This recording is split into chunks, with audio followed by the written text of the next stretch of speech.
Ever wonder how they make that deliciously crunchy, sweet and vibrant yellow pickled daikon? Traditionally it takes weeks of drying and months of fermenting, but this shortcut version of takuan is ready in just 3 days. For a printable version of this recipe, visit my website, just Google takuan space statue to find me. So here I have 450 grams of daikon radish that I've already washed, and I'm just going to peel off the skin with a vegetable peeler. Once that's done, cut it in half lengthways and then cut thick half moons. The thickness depends on your preference, but I like them pretty thick and crunchy. Half moon is the most common shape for takuan, but if you plan to use this for sushi rolls, you can cut into sticks instead. The traditional methods start by hanging the whole daikon out in the sun for a few weeks to dehydrate, but we're speeding things up by cutting it up and drawing out the moisture with salt. Okay, once it's all cut, place it in a sealable bag and add salt about 2 to 3% of the original weight of the daikon. For 450 grams of daikon, that's between 9 and 13.5 grams, which is about 1.5 teaspoons to 2 teaspoons of salt. The salt helps draw out the moisture and intensify the flavour of the daikon. Massage it until the pieces are evenly covered, then push the air out. Seal it and place it in a flat container with a 1 kg weight on top. I'm using a bag of flour, which is good for evenly distributing the weight. We're going to place that in the fridge for at least 3 hours, overnight if you have time. Okay, it's been 24 hours and if you look here, you can see the liquid has accumulated at the bottom of the bag. We want to get rid of that, so grab a mixing bowl and place a sieve or colander over the top. Pour the contents of the bag straight in to drain the liquid and give the daikon a good shake to remove as much moisture as possible. Once that's done, place the daikon pieces back in the bag and add 65 grams of light brown sugar and 4 teaspoons of rice vinegar.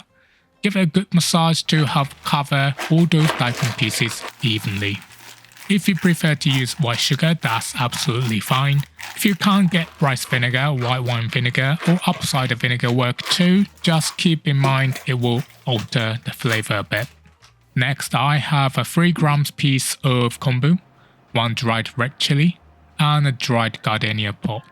Traditional takuan that has been pickled for months naturally turn quite yellow, but in this shortcut recipe, this little pot is what is going to give my takuan the vibrant yellow colour in a short time. So pierce it all over with a fork to help extract the colour quickly. Place a kombu, chili and gardenia pot in the bag and push all the air out before sealing it up. We want as little air as possible so that sugar and vinegar can pour around the daikon, always making contact with the surface. If you can't get dried gardenia pots, then no worries. In this recipe, it's purely for the aesthetic and you can simply leave it out or even use yellow food colouring instead. That's what supermarkets often do too. Place it back in a flat container to prevent any leaks and put it back in the fridge for 1 to 2 days. As time goes on, the colour from the gardenia pot will seep out and stain the daikon, but you will need to flip the bag over from time to time to ensure even colouring. I usually flip it whenever I grab something from the fridge for breakfast or dinner.